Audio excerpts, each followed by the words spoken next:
Hello po sa inyong lahat. So nandito tayo sa ating munting tindahan ng pre-loved items. Ito yung mga katas ng ating pamimili ng Pilipinas at Japan. Siguro mga 60% ng mga products natin dito galing Japan. And talking about Japan, nako, yan, medyo nainit ang ulo ko na naman kapag naalala ko yung video.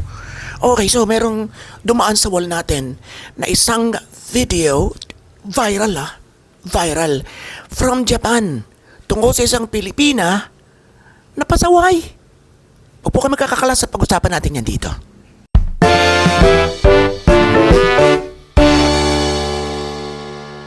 Good news nga pala, eto sold out na. Yan. Sa Japan natin binili to. Siyempre kilala nyo naman yung brand na yan, the North Face. So, thank you and congratulations sa buyer. This is now all yours.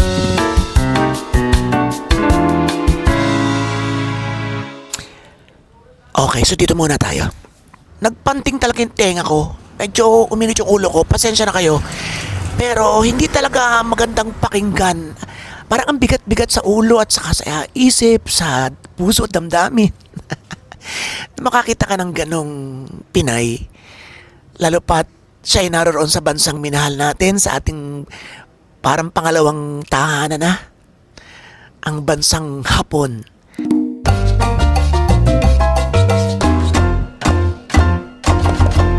So, doon nangyari ang kwentong ito. Panoorin natin to.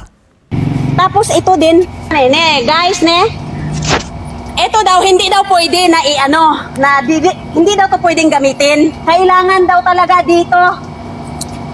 Oh, dito daw talaga ipasok mong ganyan. Kasi bawal daw talaga. Ang lupit ng Japan, ang lupit nitong sakang na to. Grabe. Oo.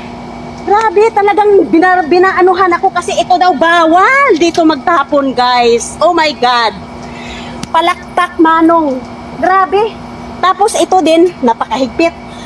Tapos sinaway ako kasi ito daw, kailangan daw talagang tanggalin. Kailangan daw talagang tanggalin. So, ganun. Ang sabi kasi niya, Pilipino ka? Oh. Ang sabi kasi niya, nandito na, bumaba siya sa Kuruma. Bawal daw dito magtapon, kailangan doon daw magagaling. Sabi ko, wag ka mag-alala kasi aayusin ko. Ay, hindi.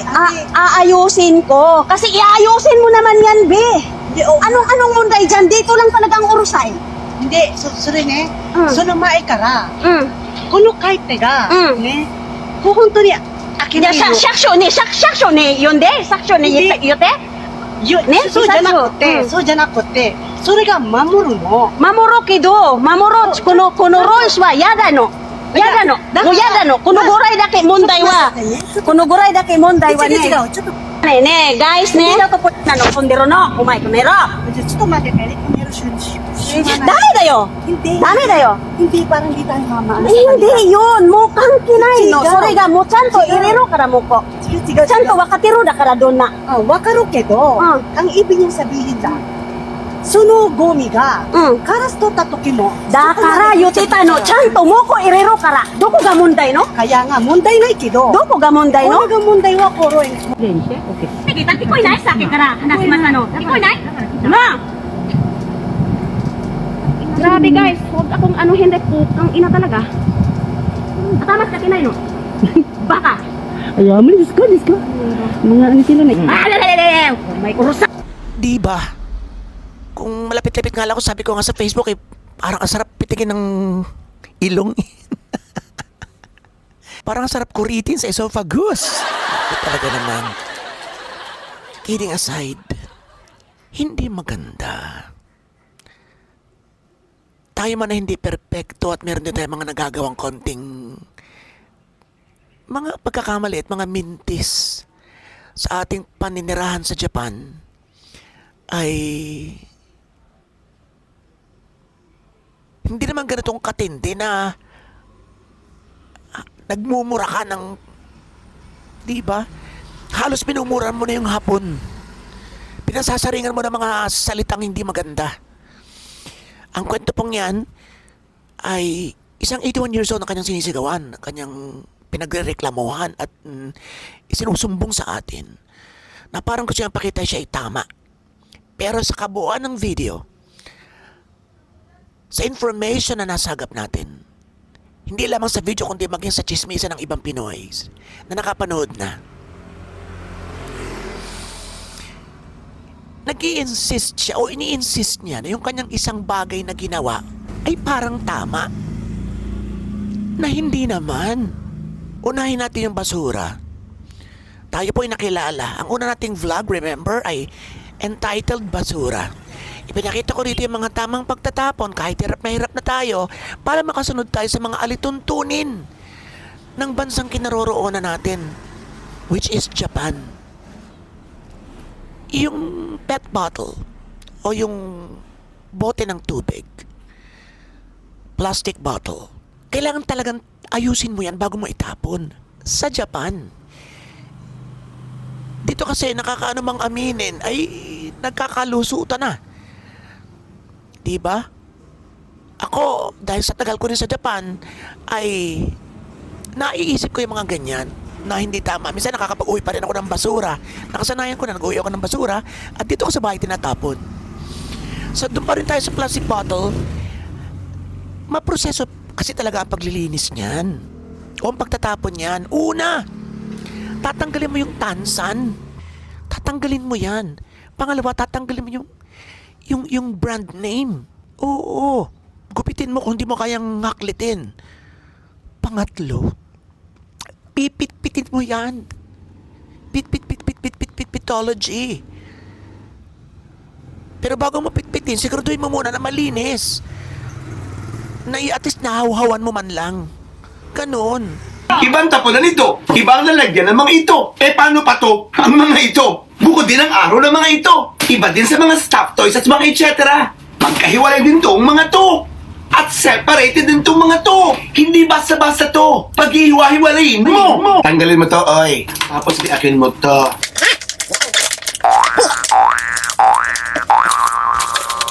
Iba to. At hindi pa rin okay to. Pipit-pitin mo pa to.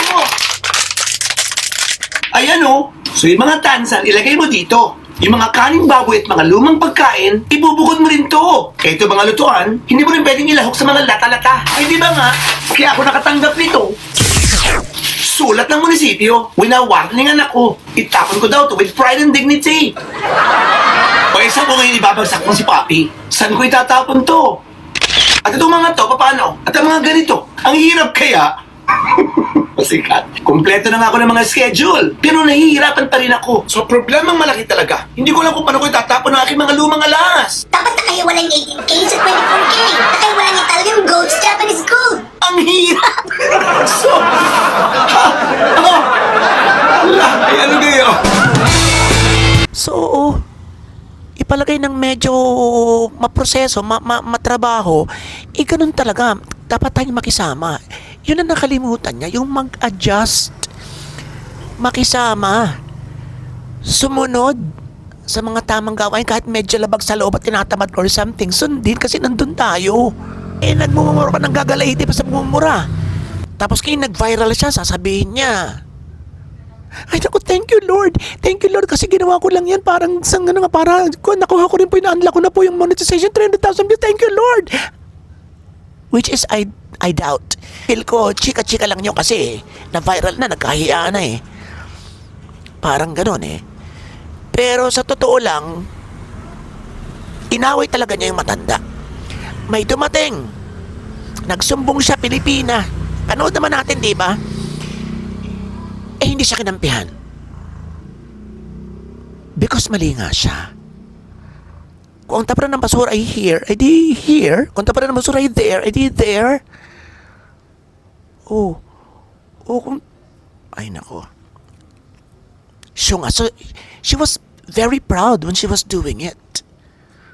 I-disregard natin yung pagpa-vlog channel because Kemi lang yun for sure. Ang totoo niyan is nabukelya na siya. Nalantad na siya. So yun na nga, hindi siya kinampihan ng Pinay. Nakapagilgilan pa siya at sinabi siya, kailan ko, wala magalam niya. Parang gano'n na talagang inisip niya na tama siya, na talagang walang problema, na talagang, diba? Ang epekto niyan na pinakamalaki, damay ang ibang Pilipino. Ganun lagi yun eh. Ganyan pala ang mga Pilipino. Katatapang. Kahit hindi naman nila sariling lugar. Ganyan pala ang mga Pilipino. Tamad. Hindi sumunod sa mga proseso. Ang bibigat ng katawan. Nakikipagmatigasan para lang masunod yung kanila kahit mali. Ganyan pala ang Pilipino. Kaso suplada, akala mo mga kung sinong kagaganda. Diba? So yung mga negative na yon ay mapapapunta sa napakaraming Pilipino. Ay ang hapon pa. Magaling tumanda yan. Tapos pag nagsimula ng gumanti, in a way, yung mga bungguan at mga ganyan-ganyan, mga kasupladahan, galit naman tayo. So yung mga ganong situations na may posibilidad na mangyari in the future, epekto nung kagagahan niya. Dumidilim na parang uulan.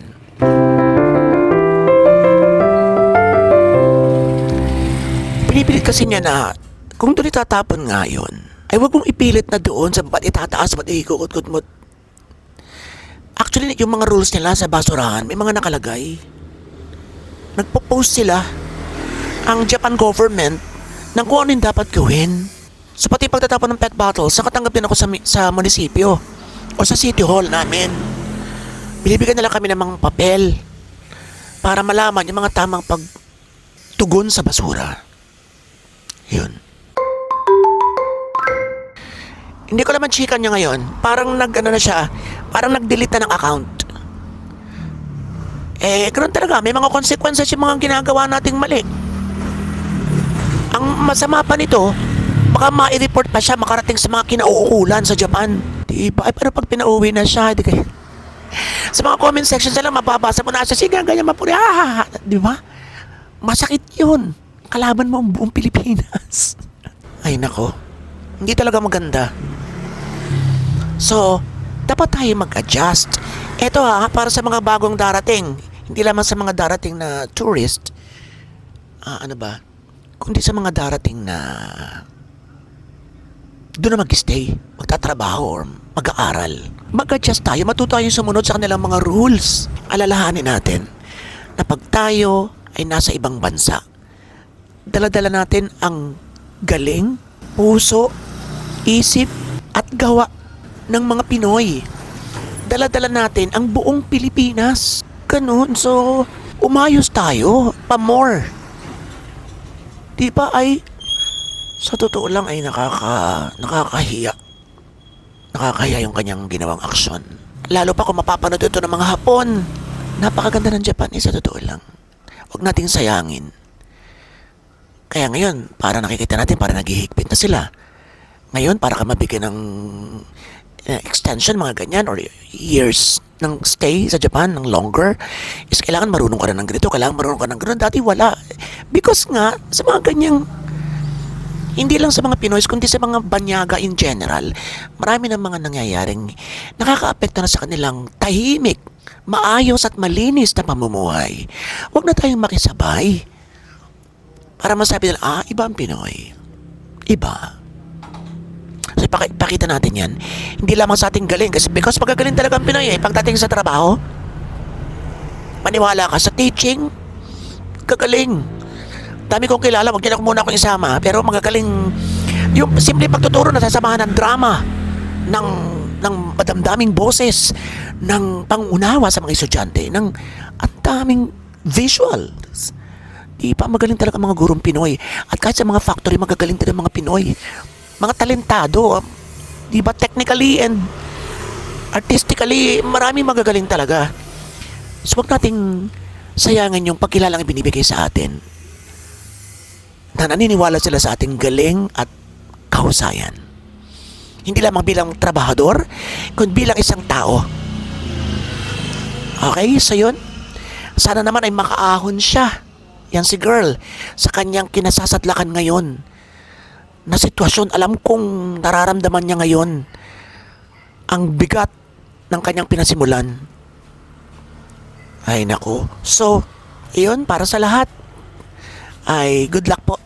Lalong-lalo na sa mga OFWs or Pinoys, permanent residents na Pinoy sa Japan, sa inyong lahat, sa ating lahat, sana ay patuloy na mahalin tayo o i-welcome ng Japan. At ang lahat pa rin namang gagawa sa anumang sulok ng mundo. Siguro may mga kwento rin hindi maganda na binigay ng mga Pinoys. Ay share nyo sa akin at ating patutot sa dahan. So, good luck po sa ating lahat. And syempre, good luck sa aking mga paninda. Ayan. Ayun, ay kung pwede nga lang, sa bagay madali naman, kung mga taga-ibang lugar man kayo, pwede namang i-shipping, pero syempre, nakakaano pag isa lang, syempre kung mga 5, why not? So yun, maraming salamat po sa inyong lahat. Chef Fernando Pato, sa Hiragudu Kasaymas. At mabuhay lahat ng Pinoy sa masulok ng world. Authority pa more and more and more. Thank you.